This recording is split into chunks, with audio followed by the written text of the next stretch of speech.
Hola, benvinguts a una nova edició de Contes en Pijama de la xarxa de biblioteques públiques de Vilanova i la Geltrú.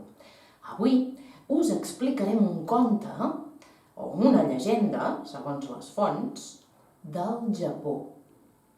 El Japó, com ja deveu saber, és un país que està a l'extrem orient, està molt, molt lluny, i que està format per moltes illes, algunes més grosses i d'altres molt petitones.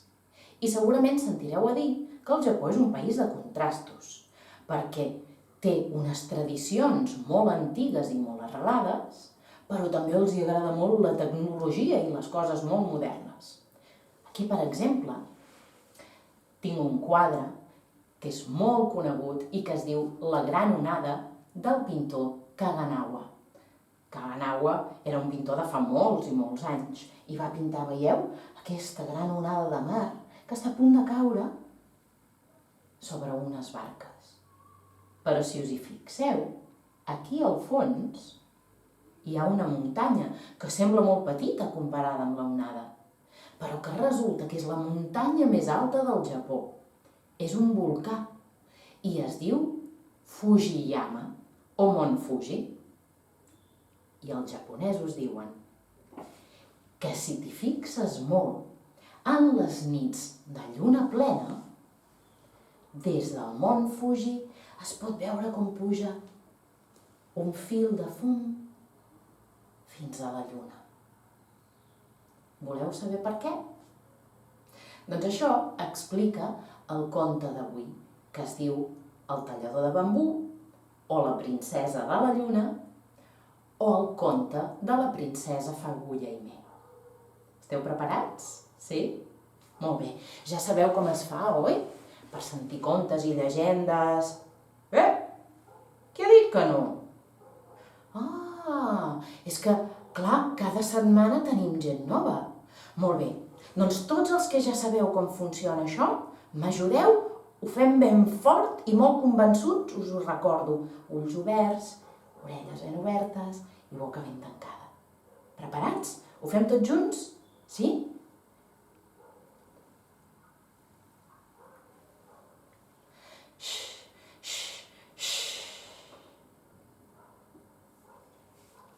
Temps era temps.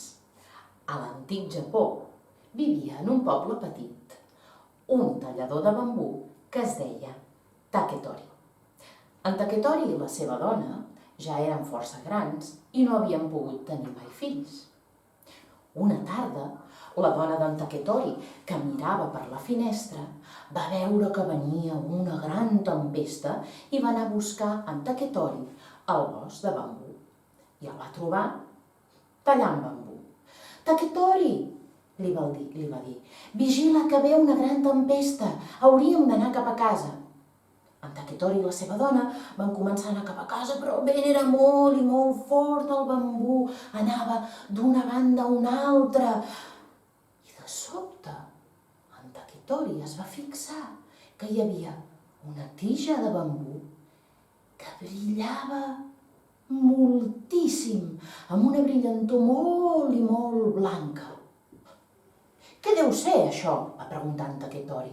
Ai, deixa, espòs meu, que potser són els fantasmes que ens volen fer ballar el cap. Però en Taketori no s'ho va pensar dues vegades, va agafar la seva katana i va tallar la tija de bambú que brillava. Quina no seria la seva sorpresa quan a dins de la tija de bambú van trobar una nina petita, que cabia a la palma d'una sola mà. En Taketori i la seva dona van agafar la nina petita i la van portar fins a casa seva. I li van posar per nom Fagulla-Hime. I van decidir que a partir d'aquell moment la cuidarien com si fos la seva filla. La Fagulla-Hime va créixer molt ràpid i es va fer una doneta molt bonica, molt intel·ligent, molt dolça, i tothom deia que tenia una brillantor molt especial al seu voltant. La seva fama va córrer per tot arreu i al poc temps van començar a arribar pretendents demanant-li matrimoni. Però un rere l'altre, la Fagulla Aimé el rebutjava. Tant era que tinguessin molts diners com que sapiguessin moltes coses. La Fagulla Aimé no s'hi volia casar. En Taquetori i la seva dona estaven una mica preocupats, perquè ells s'anaven fent grans i pensaven que la Fagulla Aimé acabaria sola. Però, com no seria la fama de la Fagulla Aimé, que va arribar a oïdes de l'emperador del Japó. I l'emperador del Japó va enviar un emissari corrents perquè fes anar la Fagulla Aimé a viure al palau de l'emperador. L'emissari va arribar a casa de la Fagulla Aimé. En Taquetori i la seva esposa el van rebre amb molts honors i amb una mica de por. Oh, emissari de l'emperador, sigueu benvingut. Què és el que desitgeu? Va preguntar en Taquetori. He vingut a emportar-me la Fagulla Aimé al palau de l'emperador, on viurà per sempre més. D'acord, vaig a preguntar-li a la nostra filla què és el que vol fer.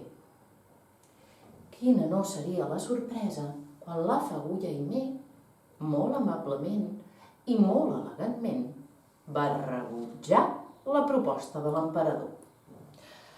L'emissari va tornar a palau. En Taquetori i la seva dona estaven molt preocupats perquè sabien que l'emperador s'enfadava molt fàcilment. L'emissari va explicar a l'emperador del Japó que la Fagulla Aimé no havia volgut anar a viure entre totes aquelles riqueses. Com és possible? Va dir l'emperador del Japó. Aniré jo mateix a ordenar-li que vingui a viure al meu palau. I així ho va fer. Va preparar els seus cavalls i els seus homes i se'n va anar fins a casa de la Fagulla Aimé.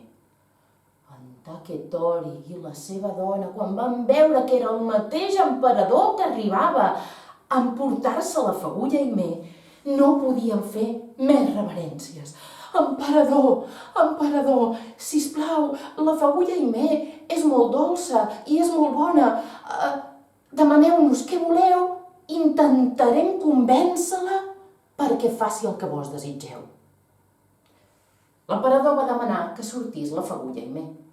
La Fagulla Aimé va sortir de casa molt elegantment. Va saludar l'emperador amb un cop de cap, però no li va fer cap reverència com era costum. L'emperador va quedar una mica sorprès amb aquella supèrbia. Però va veure que la Fagulla Aimé, efectivament, era molt bonica, molt elegant i que tenia una brillantor molt especial. Així que l'emperador va mirar la Fagulla Aimé i li va dir: Fagulla Aimé, em permetríeu que us vingués a visitar de tant en tant? I la Fagulla Aimé, molt elegantment i molt dolçament, va dir: I tant, emperador. Al començament, l'emperador l'anava a visitar un cop al mes. Feien una volta pel jardí, xerraven, s'explicaven les seves coses. Després anava cada 15 dies. Cantaven, es llegien contes, després un cop per setmana i després cada 2 o 3 dies. I l'emperador i la Fagulla Aimé es van anar estimant l'un a l'altre a poc. En Taquetori i la seva dona estaven molt contents perquè pensaven que finalment la Fagulla Aimé havia trobat algú que s'estimava de veritat per poder passar la resta de la seva vida.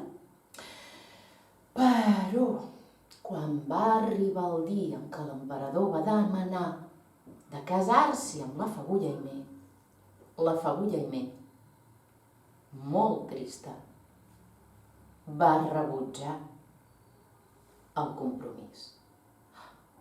L'emperador va tornar molt trist al seu palau. En Taketori i la seva dona no entenien per què la Fagulla Hime havia rebutjat a l'emperador si tot semblava indicar que n'estava enamorada. Així li va preguntar en Taketori i la Fagulla Hime els hi va dir: pares, us he d'explicar una història. Vosaltres ja sabeu, des de la nit que em vau trobar dins d'una tija de bambú, que jo no sóc d'aquest planeta. Jo sóc la princesa de la lluna. Però un dia em vaig enfadar amb els meus pares i com a càstig em van fer baixar a la terra per viure-hi uns quants anys. Però ara s'acosta el moment en què em vindran a buscar i hi hauré de tornar. I no hi ha res en aquest món que sigui capaç d'aturar la voluntat dels meus pares. Així que jo no vull fer infeliç l'emperador a qui tant estimo. En Taketori va sortir corrents i va arribar fins al palau de l'emperador i li va explicar aquesta història a l'emperador. L'emperador va convocar els seus millors samurais, els més forts i els més valents, i se'n va anar a casa d'en Taketori i la Fagulla Hime a fer guàrdia cada dia i cada nit perquè ningú, ni els emissaris de la lluna, poguessin travessar i emportar-se la Fagulla Hime. Però una nit, tot i que fèiem guàrdies i que estaven molt alerta, la lluna va començar a brillar més fort, més fort, més fort. I els hi va entrar una gran son. I tots els samurai, inclòs l'emperador, es van adormir. La Fagulla Hime, quan va veure aquesta llum, va veure que venien a buscar-la 2 emissaris de la lluna i va tenir el temps just per parlar amb els seus pares de la terra i donar-los un bol amb arròs i una carta per l'emperador. Els hi va fer una abraçada, es va acomiadar i molt trista va tornar amb els emissaris de la lluna cap a la lluna on ella pertanyia. El dia següent, en Taketori i la seva dona van portar el bol d'arròs i la carta a l'emperador. A la carta, la Fagulla Hime explicava a l'emperador que si menjava d'aquell arròs es tornaria immortal i no moriria mai, viuria per sempre més. I que ella, tot i que l'estimava molt, no s'hi podia quedar perquè havia de viure a la lluna. L'emperador va rumiar un moment, va cridar el seu samurai més veloç i li va donar el bol d'arròs i la carta de la Fagulla Hime amb aquest ordre: porta això a la muntanya més alta del Japó i crema-ho tot. I així, des de la lluna, podran veure el fum, que vol dir que jo no vull ser immortal i viure per sempre, si no és amb la dona que estimo. I així ho va fer el samurai. Va anar a buscar la muntanya més alta del Japó, el volcà Fujiyama, i va cremar el bol d'arròs i la carta perquè des de la lluna es pogués veure el fum. I conte contat, conte acabat. Fins la propera.